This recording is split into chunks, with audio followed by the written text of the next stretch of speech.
Welcome back. Today I want to do a little update on the Horror Mayhem event. I'm joining this event, even though I'm not officially part of it. I'm joining in with Horror Mayhem 2025.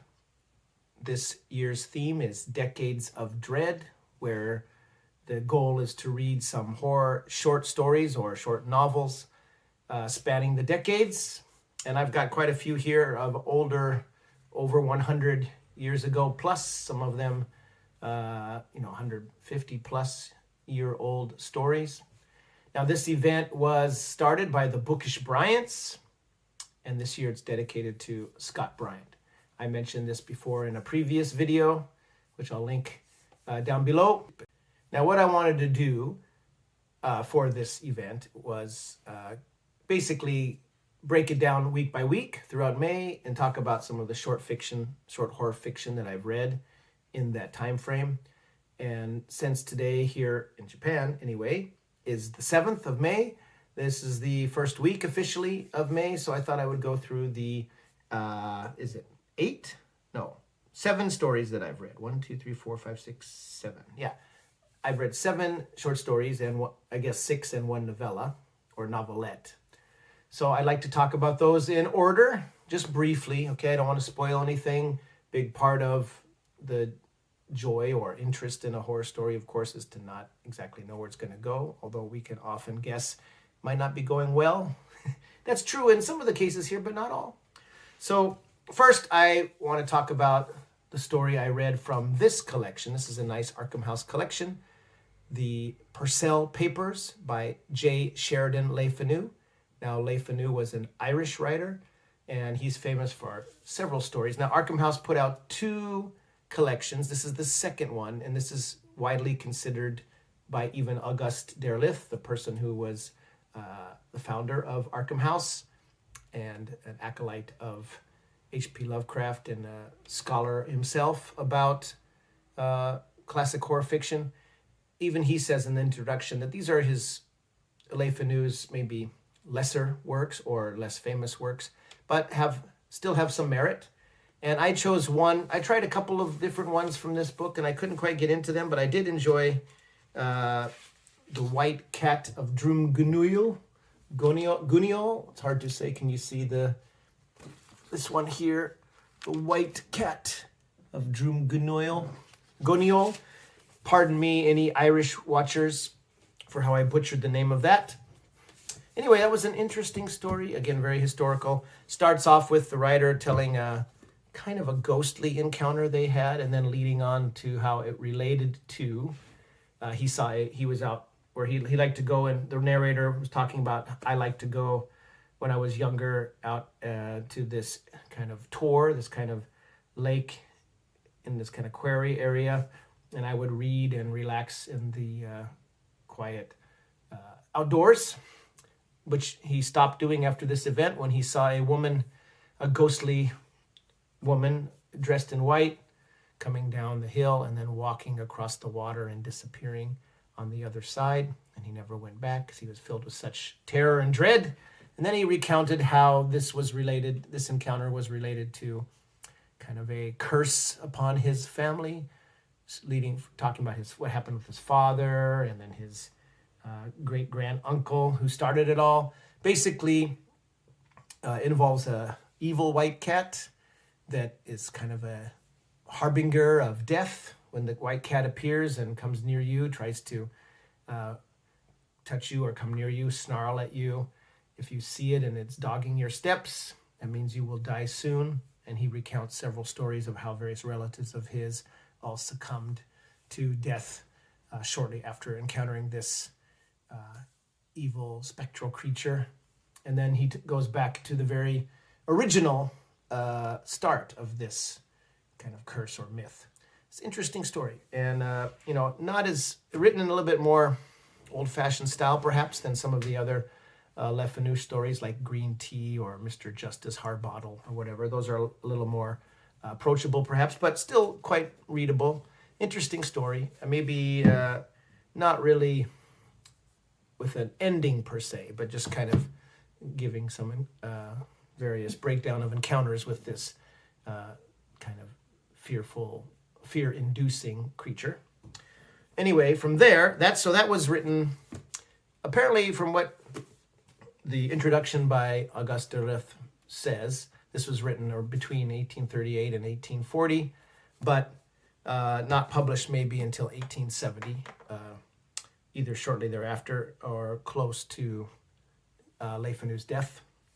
After that, I'm kind of going forward chronologically, but I'm not going with every decade so far in that period. But starting in the 1830s or 40s, then the next order in chronological publication is the Sea Raiders by H.G. Wells, which was published in 1896. And I read this one from a nice collection from the British Library, Tales of the Weird, which was published in 2022. And this edition, there's tons of these Tales of the Weird books. And they're full of all sorts of, I guess they're public domain stories, but there are a lot of terrific stories that are, some of them are easy to find in various collections. Some of them are not so easy to find. So the title of this Tales of the Weird British Library collection is Our Hunted Shores, Tales from the Coasts of the British Isles, and it's edited by Emily Alder, Jimmy Packham, and Joan Passy, and it was published in 2022. And I read two stories from this collection, which I read them on my Kindle because the Kindle versions are very affordable. So I picked a couple of these up. I think I have 3 or 4 that I bought in a sudden rush to get a bunch of these. And I'm long been a fan of the British Library crime classics. They put out lots of really lovely classic crime novels and collections edited by Martin Edwards. And there's also another nice science fiction kind of line of science fiction short stories. But these are the horror and weird fiction stories. And The Sea Raiders by H.G. Wells is a really nifty little, nasty little story about a kind of brief encounter, shall we say, with some deep sea dwelling, previously unknown kinds of large octopi, or I guess not, they don't really say whether they're squids or octopi, but or octopuses. They're some kind of cephalopod anyway. And it's recounted mostly from one person's point of view, but some other people involved as well. Basically, a man poking along the shoreline of this, I believe it's, where is it? It's not in East Anglia. It's somewhere up in the northeast coast of Britain, I believe. Anyway, this man is up on the cliff. He sees a bunch of seagulls hovering around a mass down in the water, a pinkish mass. And he's up on some cliffs and goes, "What? That's interesting. What is that?" And he gets curious. He finds a ladder leading down from the cliff, goes down there, rolls up his pant legs and starts walking across to the stones to try to get a closer look. And then he sees that it's actually a dead human body. Can't tell the gender because of how, it's been kind of ripped to pieces and worried about by these. And then he sees a bunch of these cephalopods looking at him evilly with these evil eyes. And he ends up going to get help and comes back. They go out with a boat and some men to try to retrieve the body. The body's gone when they get back. And then all hell breaks loose with these various octopuses attacking these men. Very fun, but kind of nasty and sting in the tail sort of story. Related by H.G. Wells in kind of almost a docudrama or journalistic manner.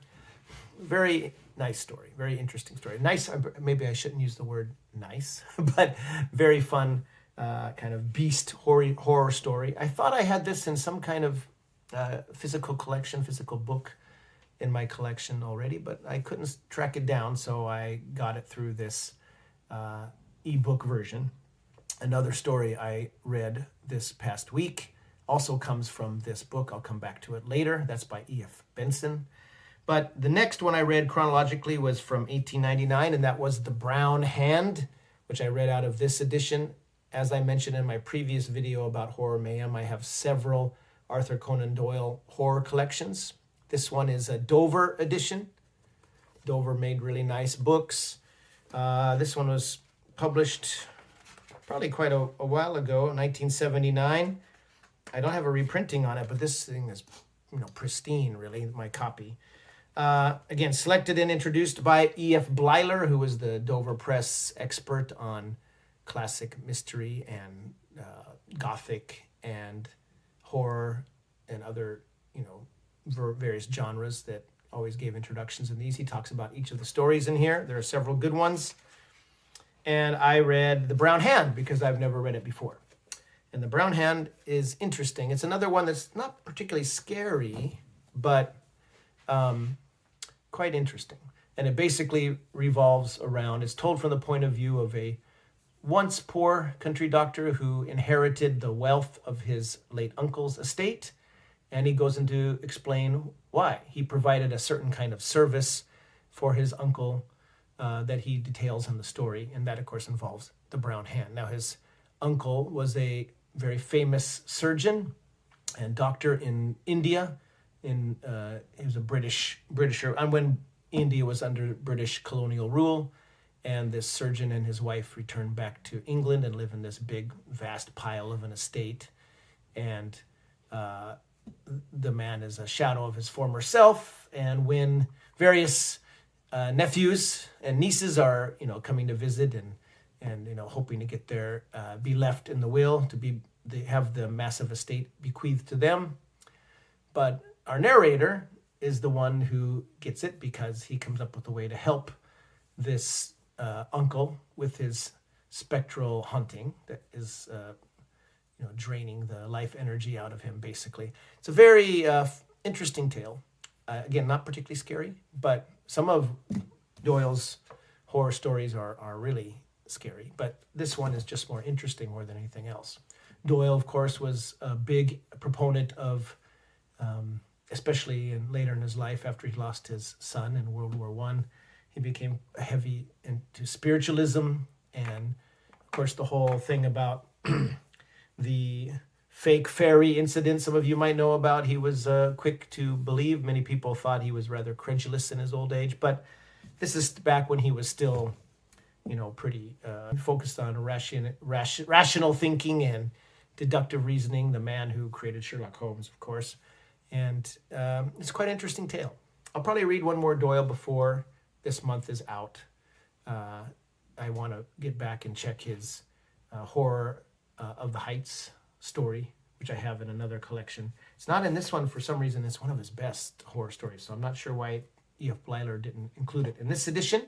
But if you ever see this edition, I do recommend it. Lots of great stories in here.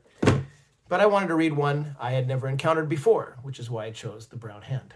Next, I do have an Ambrose Bierce collection, another nice Dover edition of Ambrose Bierce's, who's an American writer, active kind of journalist during the Civil War, and other very cynical writer of tales, not all of them horror. His most famous story being, of course, the occurrence at Owl Creek Bridge, which was done to very memorable effect and aired on the Twilight Zone, the original Twilight Zone, back in the 60s. But he wrote several horror stories, and some ghost stories. And I don't have that collection of his stories here with me in Japan, but I do have one of his stories in this excellent mammoth, or big book, I should say, edited by Otto Penzler. Otto Penzler did a bunch of these, great, the big book of pulps, and the big book of adventure stories, and the big book of vampire stories, etc. This is the big book of ghost stories, and it's packed with,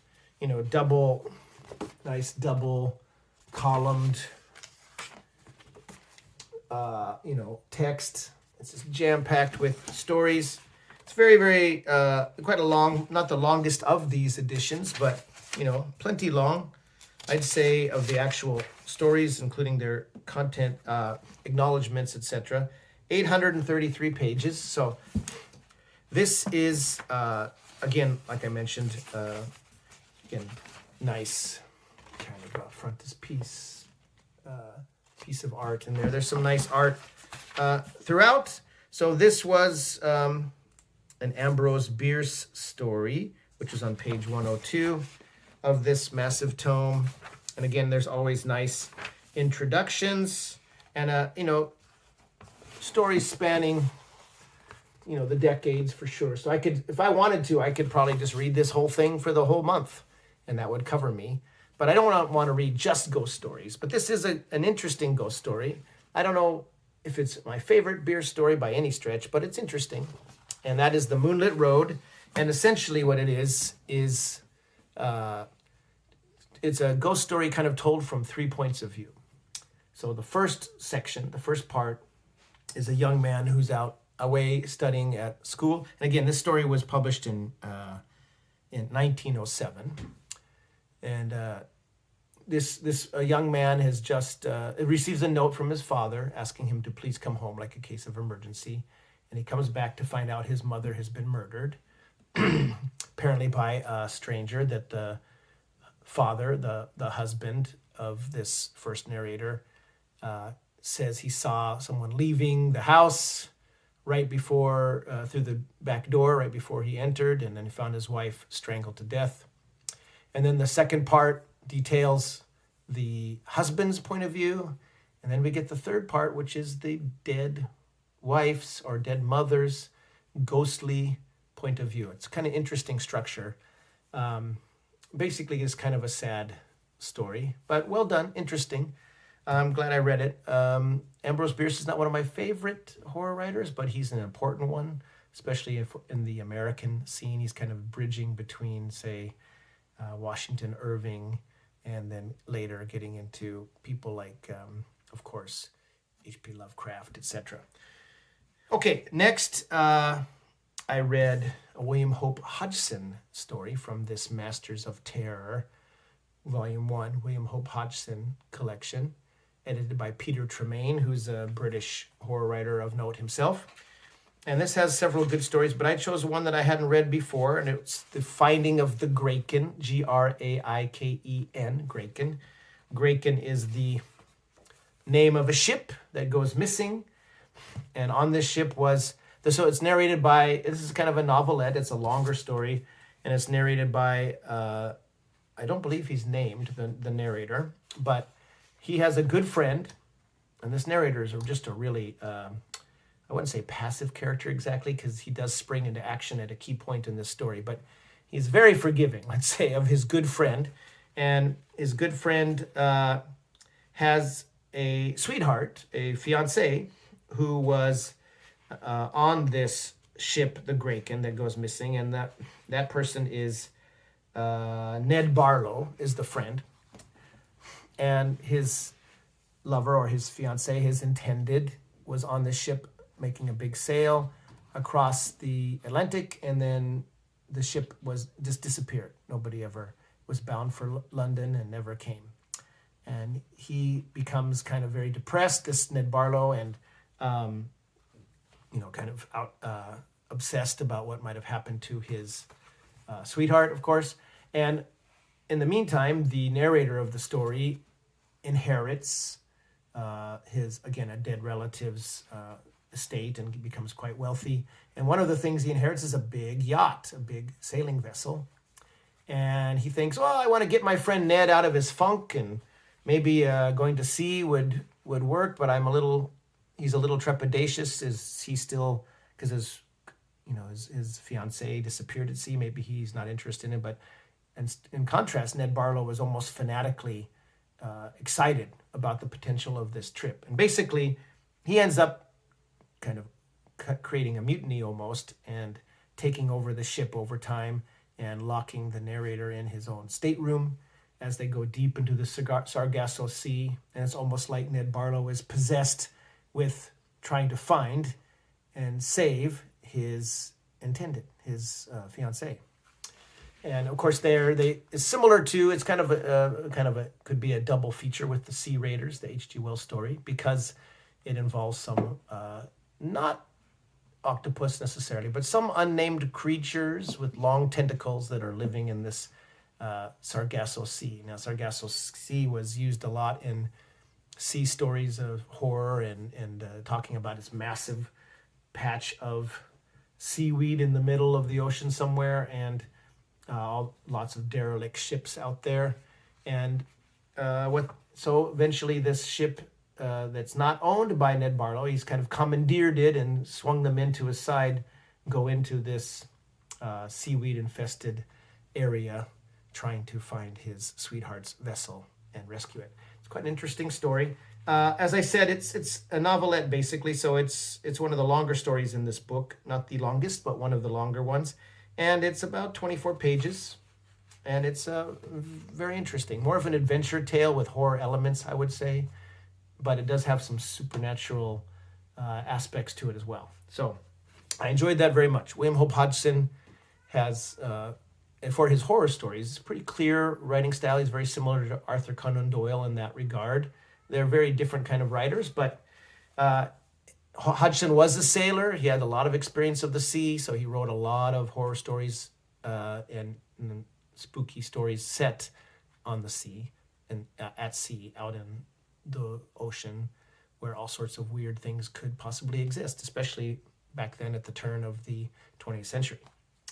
Okay, then I returned back to the Our Haunted Shores, or Our Haunted Shore, the Tales from the Coast of the British Isles, British Library, Tales of the Weird collection. For the next story, E.F. Benson's story, A Tale of an Empty House. Now, E.F. Benson, the Benson family, all of them wrote, there were several brothers, and they all wrote various horror and ghostly tales. E.F. Benson is the most famous. He also is famous for his Map and Lucia kind of comedy of manners books, which were turned into a TV series, I believe, in the 80s. It was very popular. But I know him mostly, and classic horror and ghost story fans know him mostly for his horror stories, his short stories. And A Tale of an Empty House is one I also had never read before. This is quite an interesting story, very picturesque in a lot of ways. It's about a man who's on his way to meet a friend and go on some other kind of trip, but he stops off. He's going with his driver, so I guess he's a wealthy guy. And the car kind of is breaking down a bit, and so they go to the nearest little village. So this village, I believe it's called Riddingham, or I can't remember the name. It's not important. Anyway, it's the kind of coastal village that's right on an estuary where at night the sea comes in. So when he arrives with his chauffeur late at night, looks like the sea is right there in the dark, glistening in the moonlight. But the next morning when he wakes up, it's gone. It's just dry. And he's infatuated kind of with this landscape. And so he goes, he says, I'm just going to stick around. I'll send a note for my friend who I was going to meet, and we're going to go somewhere else. But this place is so captivating, I'm going to call him to come come back down here and hang out, because there's all these seabirds and all these he really goes into detail describing how peaceful and scenic this area is when he goes out on a kind of a trek during the day, and when the tide is out and he walks far out and has a really peaceful time with the beautiful weather and all that. But on his walk, he finds this stone cottage way out in the middle of somewhere. It used to be a place where, not a lighthouse exactly, but someone would kind of watch to keep boats away from the reef or whatever. And apparently long abandoned. But when he's walking around there one day, he sees a figure standing outside of this house. And another time he goes to this house and thinks, there must be someone there, so I'm going to go in and see if there's anyone there. And he sometimes hears, he can't see anything in there. It's all dark inside. Nobody seems to be at home. And he kind of gets dozy in the sunlight and sits back against the cottage and has a little nap. But then he starts to hear some rustlings and thumpings around in the house, even though no one seems to be there. Anyway, later when his friend comes down to visit him, and he inquires, and people are saying there's nothing really happening. That's an abandoned house. There shouldn't be anyone out there. He and his friend go out one day, and then there's a heavy rainstorm, and they want to escape this storm. It's huge droplets of rain, and so they make a beeline for it. They're not far from this abandoned little stone house, and they go inside this house to try to get out of the rain, and something happens there. It's quite an interesting and evocative story. It takes a little while to get to its ghostly or scary horror aspects, but it's well done. It kind of lures you into you have a slight sense of unease growing as the story goes on. Something, because it's in a horror book, a horror collection, something creepy is going to happen sooner or later. That was quite an interesting story. And the last one I read this week, we're jumping forward now. We're jumping in fully into, that one was from 1925, by the way. A Tale of an Empty House by E.F. Benson was published in 1925. And now we're moving into Weird Tales territory, 1936. Now, I didn't read this in a Weird Tales. This is The Graveyard Rats by Henry Kuttner. I read it from This Devils and Demons collection, edited by Marvin Kaye. And The Graveyard Rats was the debut story in Weird Tales for Henry Kuttner in 1936. It's the first story he used to get into the magazine, and it's a corker. Now, anyone who thinks that, a lot of people think because Henry Kuttner was married to C.L. Moore. In fact, he met her through his association with Lovecraft and Weird Tales, and they got married after that. And after that, a lot of what Henry Kuttner published under his own name is widely speculated to have been, assisted quite a bit in both the writing and ideas by his wife, C.L. Moore, who was a terrific writer on her own right. But anyone who thinks that Henry Kuttner couldn't write without help from C.L. Moore needs to read this story because, wow, it's a doozy. The Graveyard Rats. This is a creepy, spooky thing. I could see why it might appeal to an H.P. Lovecraft, and he'd want to know this young writer. Henry Kuttner's tale is set in Salem, Massachusetts, and it's set all in a graveyard. And it's about this the man who's running this graveyard. And what is his name? Sorry, I didn't make a note about his name. Let me get to the place. This is in the section, by the way, of the Devils and Demons is broken up into different sections, as you would think. The first is Let's Make a Deal, which is basically deals with the devil. And then Hellspawn. So this story is in the Hellspawn, more monster-focused or demon-focused section. And then there's the Possessed and the Damned. That's the last section. So the Graveyard Rats, the main character is not a particularly nice man at all. And his name is Masson, Masson. Anyway, it's very atmospheric story, and it's kind of on a dark, nasty night, lots of rain. He's just standing over a grave that he has dug up again. As what he does is he's basically a grave robber. He runs this graveyard in Salem, and when he can, after all the mourners have quit coming to the grave site, he digs up the grave and takes any valuables like gold cufflinks or gold teeth or anything. But he's having quite a struggle with getting to these bodies before they're whisked away by these giant rats. They're like, house cat or raccoon-sized rats. They're huge. And he's going into this particular, because he spotted this guy he just buried, had lots of expensive jewelry buried with him, and he wants to get his hands on it. But when he opens the coffin, he sees that the one end of the coffin's been chewed out, and the body's starting to be dragged out of the tunnel by what seems like some big rats. And now Masson's just incensed and furious about this. Might lose that gold, that money. His greed gets the better of him, and he has a pistol with him, and he starts crawling through these tunnels after these rats to try to get this body back. And what he finds down there is not just rats. This is a creep-o story, high on the creepometer. It's exceedingly well written. It's short, it's punchy, and it's nasty. So I highly recommend this story from 1936, The Graveyard Rats. Now, that's it for this week. I'll have some more goodies hopefully coming up for Horror Mayhem in the next week. I'm going to try to do 3 more installments of this, depending on how much I get through.